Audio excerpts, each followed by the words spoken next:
Buenos días, mi nombre es Frank David Cárdenas Borges, pertenezco a la institución Marco Aurelio Bernal, técnico industrial del municipio de Garagua, Boyacá.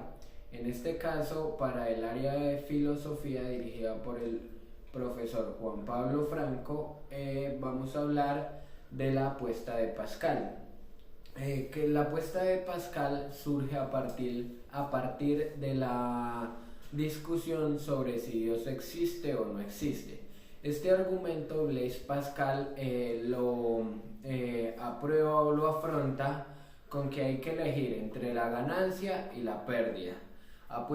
Él nos invita a apostar a que Dios existe sin duda alguna, pero aunque esta probabilidad de la existencia de Dios sea muy poca, lo que una persona racional, según Blaise Pascal, diría es que Dios sí existe, ya que la ganancia es mayor a la pérdida. ¿Qué ganamos? Y esto lo entenderíamos con lo que él llamó como la apuesta de Pascal, que se comprende por estos cuatro escenarios. Este argumento él lo planteó así: si crees que Dios existe y este existe, estás bienvenido al reino de los cielos. Pero si crees que Dios no existe, y Él no existe, no perdiste nada. Pero si crees que Dios sí existe y Él no existe, de igual manera no perdiste nada. Pero el problema es si crees que Dios no existe y Él sí existe. En este caso tienes problemas y tienes grandes pérdidas. ¿Por qué? Porque no entrarías al reino de Dios, lo que Él plantea como la tranquilidad o la paz eterna. Esto él lo plantea para generarnos seguridad sobre la existencia de Dios, porque una persona racional ante este argumento lo que entiende es que tiene una ganancia sin ninguna pérdida. Entonces, según este argumento, Blaise Pascal nos invita a creer en Dios.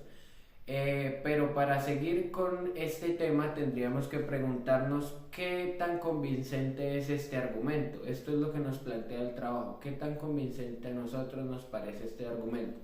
En lo personal considero que no es un argumento muy convincente, ya que solo está generando miedo en el ser humano. Si nos damos cuenta, lo que está generando este argumento es decirle a usted lo bueno que le trae, pero los problemas que le trae si no cree en él. ¿Por qué? Porque nos está negando la entrada a una paz eterna o a un reino de los cielos, que es lo que nos da a entender al ser humano. Considero que no es convincente, porque si usted cree en algo por temor, no es una creencia natural del ser humano. Es solo temor, que es algo natural en el ser humano.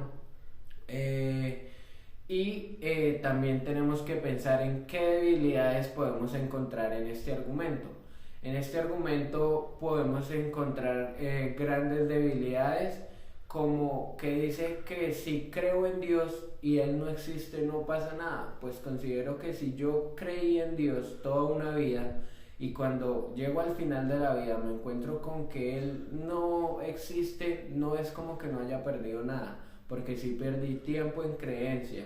Cuando en la religión se cree en estos tiempos, tenemos inversiones económicas, inversiones sentimentales.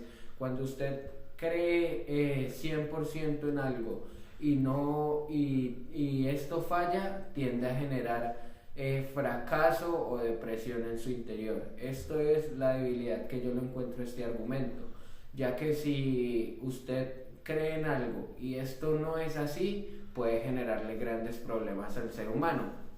Blaise Pascal, además de eso, nos daba como argumento de que tenemos para perder la verdad y el bien. El ser humano son las dos cosas que puede perder, la verdad y el bien. Pero las dos cosas que él compromete es la razón y la voluntad. Por esta razón, él nos invita a que apostemos sin dudar de la existencia de Dios.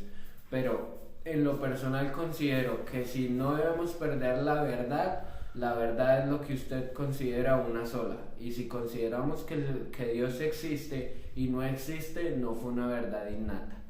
Y el bien, perdemos el bien cuando le estamos dando toda nuestra convicción a algo en lo que no encontramos una realidad.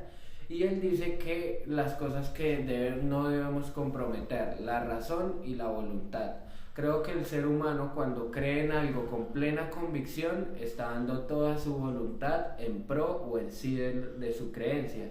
Y si esta creencia no sale real como la convicción que teníamos, podemos perder nuestra voluntad, y la voluntad es algo que usted no debe comprometer. Entonces considero que la debilidad de este argumento está dentro del mismo argumento, porque él nos da la parte positiva y negativa del argumento. Entonces considero que esa es la debilidad, y no creo convincente que para creer en un Dios debamos primero tener cierto miedo o cierta inseguridad a través de si sí creemos o no creemos en él. Creo que este es mi pensamiento personal sobre el tema de la apuesta de Pascal. Agradezco a los usuarios por ver mi trabajo y espero sea de su agrado. Hasta luego.